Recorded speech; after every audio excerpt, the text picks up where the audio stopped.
Assalamualaikum warahmatullahi wabarakatuh. Perkenalkan, saya Nilova Heresena dari Angkatan 2, Kelompok 2, peserta Latsar PPSDM Regional Kalimantan Selatan dengan tempat tinggal Balai Penyuluh Pertanian Tebing Tinggi.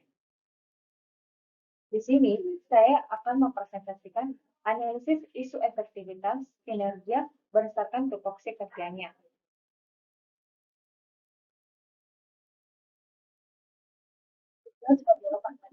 Menurut Permenpan RB nomor 35 tahun 2021. 1.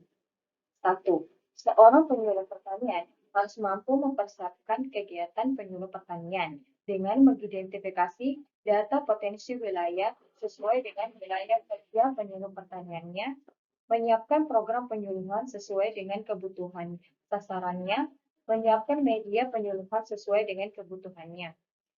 2. Seorang penyuluh pertanian harus mampu melaksanakan kegiatan penyuluh pertanian dengan menyebarkan informasi kepada sasaran suluh secara efektif dan efisien, meningkatkan pengetahuan, keterampilan, dan sikap sasaran suluhnya, mengelola usaha tani sehingga mampu meningkatkan kesejahteraan sasaran suluhnya. Ketiga, seorang penyuluh pertanian harus mampu melakukan evaluasi dan pelaporan, di mana seorang penyuluh pertanian harus mampu menumbuhkan kelompok tani dalam peningkatan akses terhadap informasi dan membuat laporan hasil kerja. Berikut ini beberapa isu kontemporer penyuluh pertanian. Pertama, media. Media penyuluh pertanian belum sesuai dengan kebutuhan petaninya. 2. Penyuluh. Kurangnya jumlah tenaga penyuluh dibandingkan dengan luas wilayah kerja penyuluh pertaniannya. 3. Sarana. Keterbatasan sarana dan prasarana penyuluh yang tersedia sehingga menghambat kegiatan penyuluh pertanian. Analisis isu dengan metode USG. Di sini terdapat 3 isu yang dilakukan scoring dengan metode USG, di mana dari ketiga isu tersebut, isu media penyuluhan belum sesuai dengan kebutuhan petani memiliki tingkat skor yang paling tinggi, sehingga dapat dikatakan pada isu tersebut memiliki pengaruh yang sangat kuat terhadap kegiatan penyuluh pertanian. Analisis Fishbone. Analisis Fishbone digunakan untuk melakukan analisis lebih terperinci terhadap penyebab suatu masalah. Dari isu yang ditampilkan sebelumnya, terdapat masalah utama dalam kegiatan penyuluhan yaitu media penyuluhan belum sesuai dengan kebutuhan petani yang dapat disebabkan oleh 1. Metode penyuluh pertanian yang kurang sesuai dengan kebutuhan petani, sehingga membuat rendahnya partisipasi petani dalam kegiatan penyuluh pertanian. 2. Sarana dan prasarana kurang menunjang dalam kegiatan penyuluh pertanian dapat membuat kurangnya motivasi petani untuk ikut aktif dalam kegiatan penyuluh pertanian. 3. Petani acuh terhadap perkembangan pertanian yang membuat petani maupun kelompok petani tidak aktif dalam kegiatan maupun program dalam kegiatan penyuluh pertanian.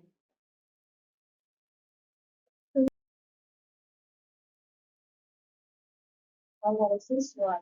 Dari isu dan masalah yang telah ditemukan sebelumnya, maka dilakukan analisis SWOT dengan hasil strength atau kekuatan diperoleh 1. Kualitas sumber daya manusia yang kompeten. 2. Koordinasi yang terjalin baik. 3. Tersusunnya rencana program sistematis. 3. Atau kelengkapan diperoleh 1. Perbatasan jumlah penyuluh. 2. Media penyuluhan tidak optimal. 3. Petani acuh terhadap perkembangan pertanian. Lead atau ancaman diperoleh yaitu 1. Keterbatasan dana penyuluh pertanian. 2. Akses informasi petani yang terbatas.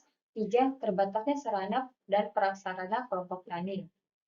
Opportunities atau peluang diperoleh yaitu 1. Tingkat partisipasi petani. 2. Pengembangan teknologi pertanian. Dan 3. Materi penyuluhan yang beragam.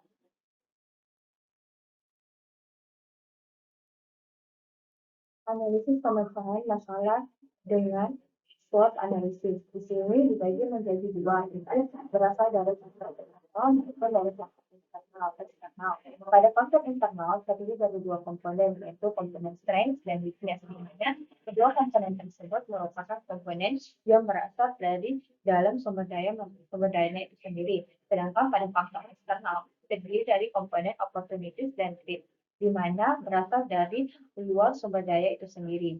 Dari kombinasi tersebut maka diperoleh empat strategi, di mana strategi yang pertama dengan mengkombinasikan antara strength dan opportunities, maka diperoleh satu, peningkatan kompetensi penyuluh, dua, peningkatan program kerja penyuluh, tiga, pemberian informasi terbarukan.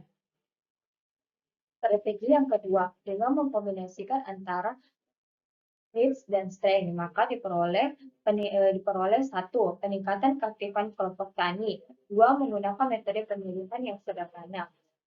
Strategi ketiga, dengan mengkombinasikan antara weakness dan opportunities, yaitu satu, membantu penyuluh di wilayah kerja penyuluh pertanian yang kekurangan. Dua, membina petani sesuai dengan keadaan sosial budayanya. Ketiga, pemilihan media sesuai dengan kebutuhan petani. Strategi keempat yaitu mengkombinasikan antara weakness dan aids, yaitu diperoleh hasil satu, melibatkan petani dalam menentukan media penyuluhan, dua, memilih kegiatan penyuluhan dengan media yang sederhana. Demikian presentasi yang dapat saya sampaikan. Lebih dan kurangnya mohon maaf. Wabillahi taufiq wal hidayah. Wassalamualaikum warahmatullahi wabarakatuh.